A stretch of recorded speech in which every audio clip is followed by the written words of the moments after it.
Sebelumnya terima kasih atas kesempatan yang diberikan kepada saya. Untuk memulai, karena rekan saya tadi perkenalan, sehingga saya juga ingin memperkenalkan diri kepada Bapak Ibu semua. Nama saya Susi Lastri.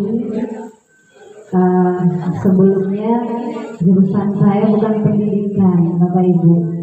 Jadi alhamdulillah di tahun 2025 ini saya menyelesaikan kuliah saya dan alhamdulillah di Februari lulus dan mendapatkan gelar S2.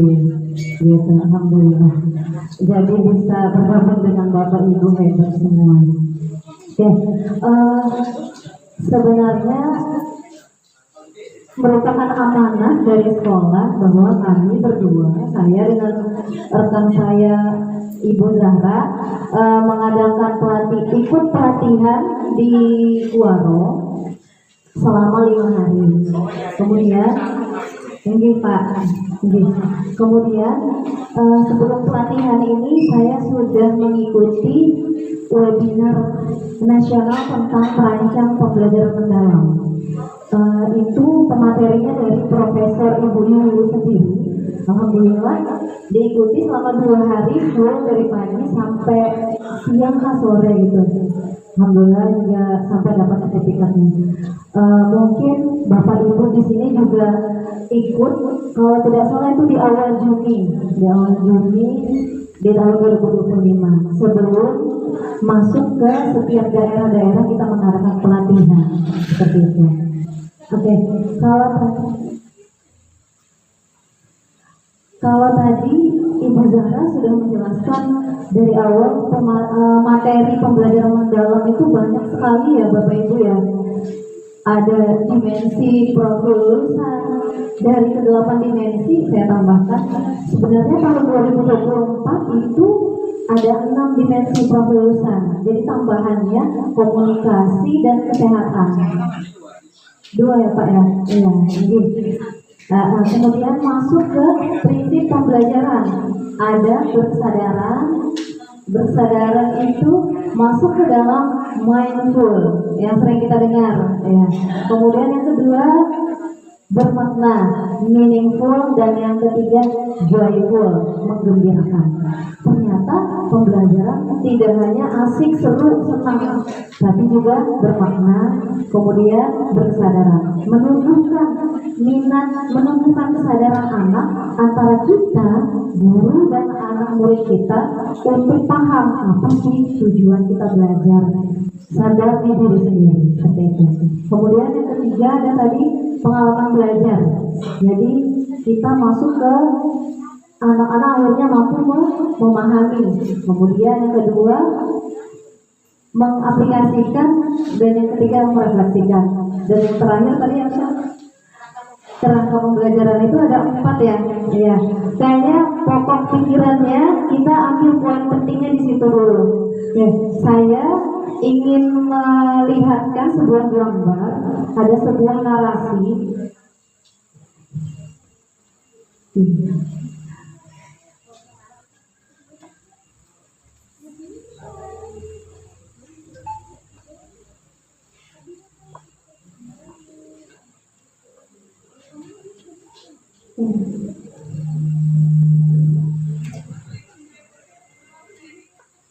Ya, ini ada 2 orang guru, Bapak Ibu.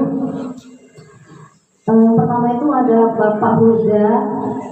Beliau ini sudah lama sekali mengajar, belasan tahun. Tapi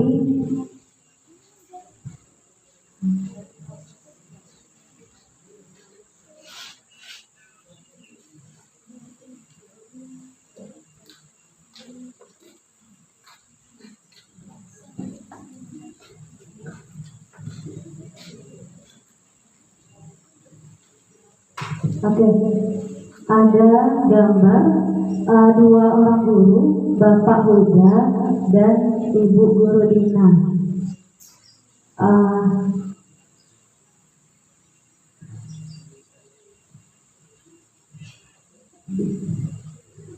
Maaf ya Bapak Ibu, saya nggak buat PPT-nya. Jadi karena saya poin-poinnya nanti masuk ke pembuatan rancangan pembelajarannya.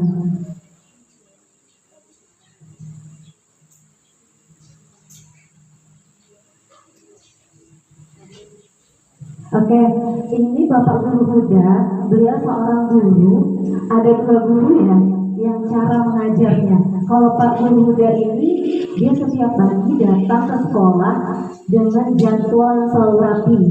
Jadi biasanya kelas dimulai dengan membaca buku pelajaran secara bergiliran seperti biasa, dan Bapak Guru Huda menjelaskan ke murid-muridnya.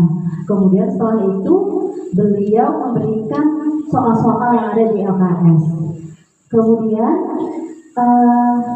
Pak Guru Huda tentunya melihat keberhasilan anak muridnya dari hasil ujian. Jadi pemahaman teori itu dilakukan murid-muridnya dari membaca dan menjelaskan konsep seperti itu. Kemudian berbeda dengan Ibu Guru Dina. Oke. Kalau Ibu Dina, dia mengajarkan contoh, dia mengajarkan konsep gaya dan gravitasi di kelas sains. Oke, sebelum dia memulai, dia menggunakan asesmen awal. Jadi dia melihat bagaimana sih kebutuhan anak-anaknya, kemudian bagaimana dia mengetahui apa aja sih gaya belajar di murid-muridnya, seperti itu. Apa aja yang dilakukan. Nah, setelah melakukan asesmen awal, Ibu Dina akan mengajak siswa berbagi pengalaman tentang benda-benda yang melayang, seperti layang-layang atau balon udara. Nah, dari diskusi tersebut,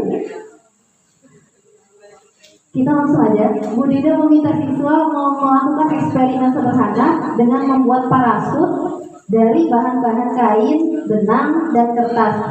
Siswa merancang parasut agar benda yang diikat di bawahnya, seperti koin, dapat turun dengan lambat. Nah, eksperimen ini dilakukan di halaman sekolah, dan siswa diminta mencatat serta menganalisis hasilnya untuk memahami bagaimana ukuran parasut mempengaruhi kecepatan jatuh benda. Jadi sudah masuk ke tingkat berpikir kritis. Kemudian di akhir, Bu Dina memberikan asesmen berbasis proyek. Ini masuk ke dalam PJBL ya Bapak Ibu. Ya. Kemudian siswa dinilai berdasarkan ada prosesnya dalam proses pembuatan atau pengerjaannya. Kemudian ada hasil eksperimen yaitu parasut. Bapak Ibu dari kedua guru tersebut kira-kira yang sudah menggunakan pendekatan pembelajaran mendalam yang mana Bapak Ibu? Ibu Dina. Kenapa Ibu Dina, Bu? Karena sudah ada. Iya, kalau Bapak Huda masih menggunakan surface learning, jadi hanya pemahaman di awal saja. Jadi anak-anak hanya mampu memahami, mengetahui konsep, tapi tidak mengaplikasikan atau tidak kontekstual dengan perkembangan yang relevan sekarang. Berbeda dengan Ibu Dina. Iya, jadi sudah ada gambaran ya Bapak Ibu ya. Selanjutnya, jadi saya itu punya kumpulan form yang dijelaskan sama Ibu Zahra. Kumpulan form itu bagaimana cara kita membuat modul rencana pembelajaran mendalam. Nah, sebelum kita mempraktikkannya di kelas, kita sudah punya dulu nih RPM-nya bagaimana. Karena 5 hari kita pelatihan, ada beberapa hal yang tidak saya dapatkan di sana di SD Negeri 01, jadi saya dapat di pelatihan di webinar, jadi saya rangkum. Bisa dimunculkan.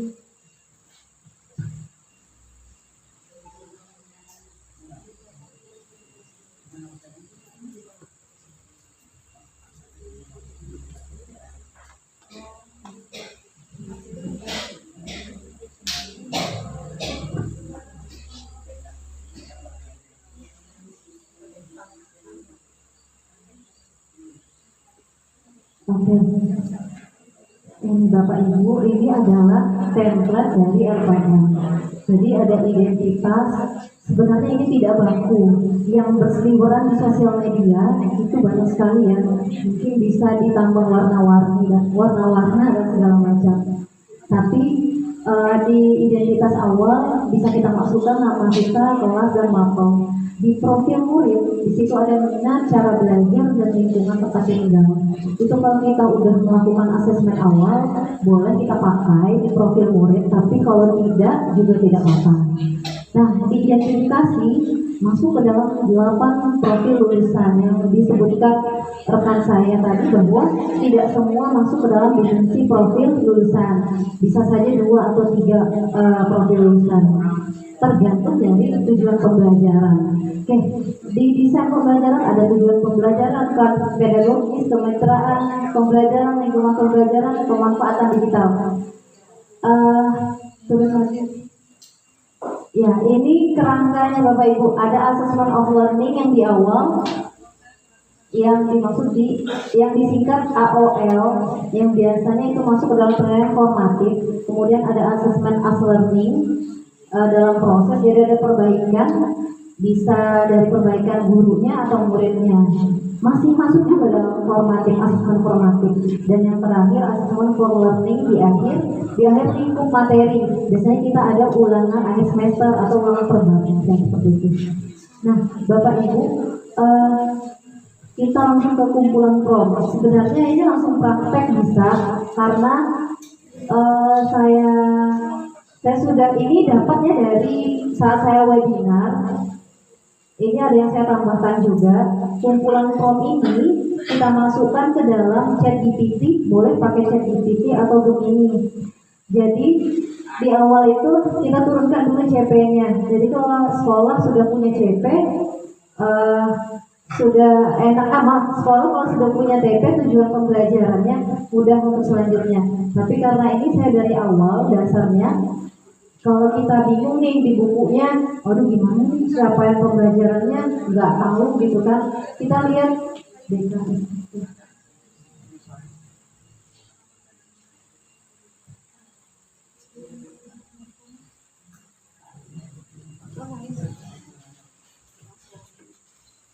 Oke, ini dari Kementerian Pendidikan Dasar dan Menengah, Kepala Badan Standar Kurikulum dan Asesmen Pendidikan. Jadi di sini sudah ada semua CP-nya, capaian pembelajaran. Tapi karena ini banyak sekali sampai 1661 halaman. Saya sudah punya yang khusus untuk SD. Nanti bisa saya bagi. Ini jika kita tidak punya tidak tahu CP-nya Bapak Ibu. Tapi kalau di sekolah sudah punya TP, tujuan pembelajaran sudah ada, nanti diturunkan di ATP-nya lagi kan, kira-kira berapa kali pertemuan yang akan dilakukan, dibuat RPM-nya, nanti bisa dimasukkan langsung ke AI di contoh kumpulan prom tadi. Jadi sebenarnya praktik Bu.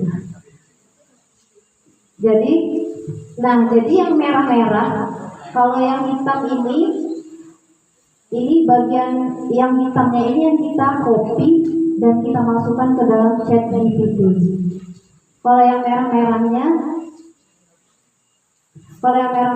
tergantung. Ini contohnya ada fase apa. Jadi kita fase apa di kelas kita, masukkan fasenya. Seperti itu. Turun lagi. Oke, sampai membuat ATP-nya.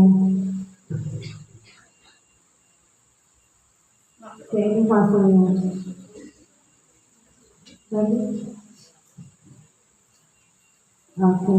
Nah, turun lagi. Ini sebenarnya dipraktekkan aja Bapak Ibu. Nanti mungkin bisa saya bagi aja, mungkin bisa dipraktekkan di rumah sendiri kan. Tinggal copy aja, tinggal masukkan aja yang merah, tergantung TP kita apa kan, masukkan aja sesuai dengan signifikan. Lagi ke bawah. Ini sampai ke dalam asesmen, kemudian rubrik penilaian. Ini ya Bapak Ibu, cukup saya kasih contoh satu.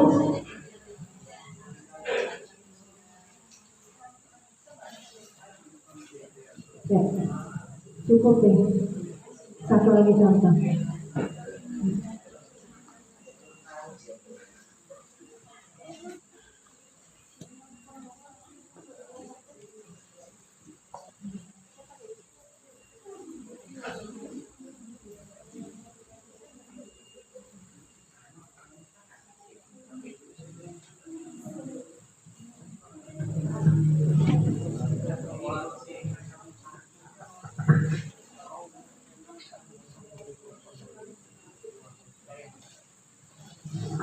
Ini contoh deep learning pembelajaran kontekstual.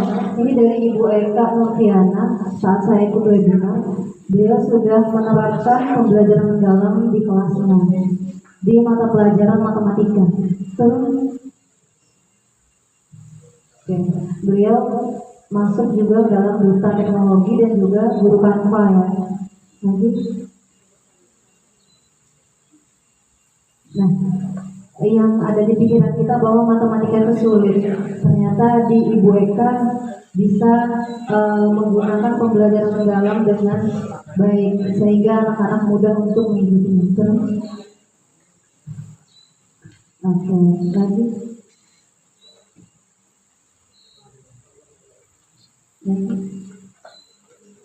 Oke, stop. Oke, jadi beliau dari pembelajaran matematika dibawa ke kehidupan sehari-hari ya kontekstual. Contohnya beliau membawa pecel pincuk gitu. Jadi juga dibikinkan LKPD-nya bagaimana anak-anak bisa membeli pecel pincuk sesuai dengan harga yang sudah ditentukan. Jadi di LKPD itu dia sudah menentukan berapa jumlah harganya dan apa-apa saja yang harus dibeli dan kemudian jenis-jenis makanannya juga seperti itu.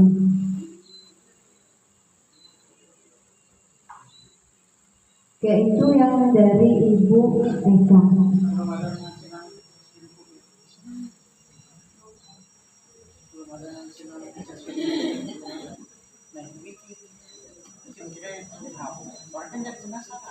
Oke, ini selain dari pecel pincuk juga banyak yang lainnya ya. Ini dia sudah memunculkan mindfulnya, kemudian ada meaningful dan joyfulnya.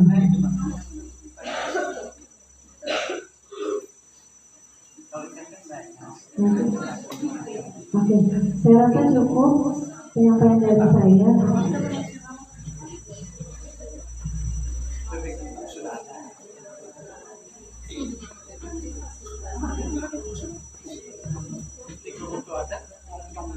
RPP-nya nggak Bu?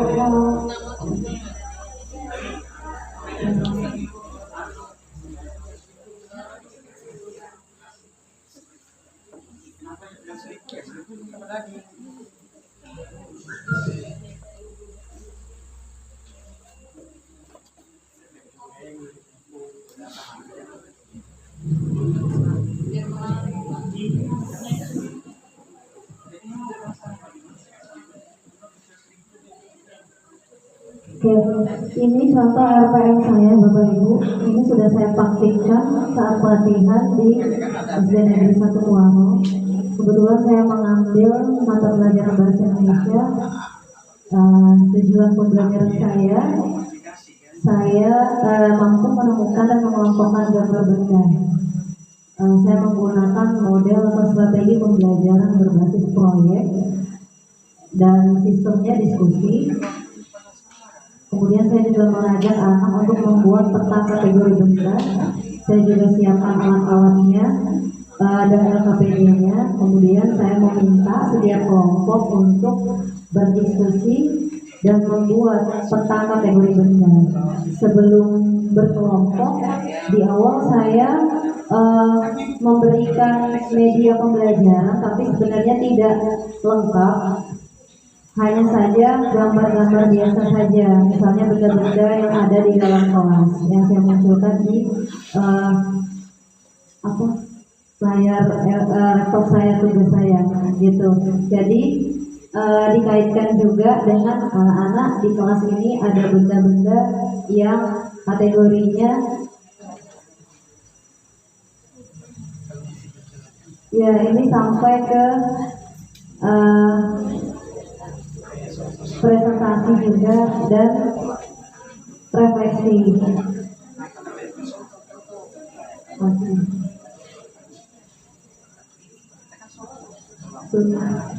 Sampai ke asesmen dan rubrik penilaian juga. Jadi anak-anak tuh saya suruh bikin kayak main mapping gitu.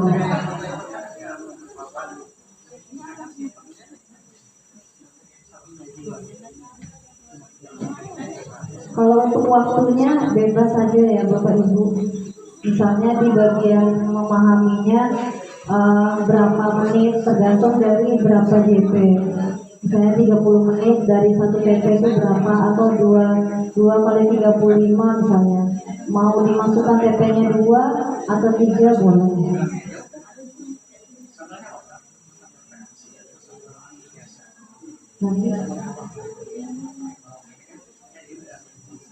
Ini saya menggunakan asesmen pembelajaran kelompok.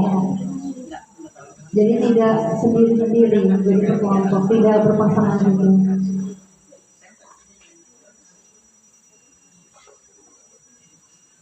Ini AKPD-nya.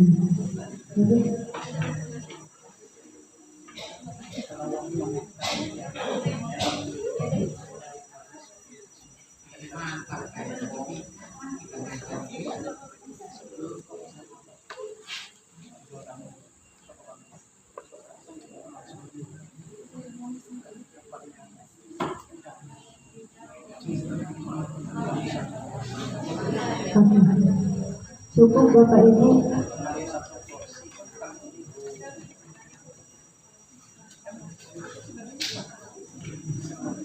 Oke, sekian dari saya. Saya kembalikan kepada rekan saya.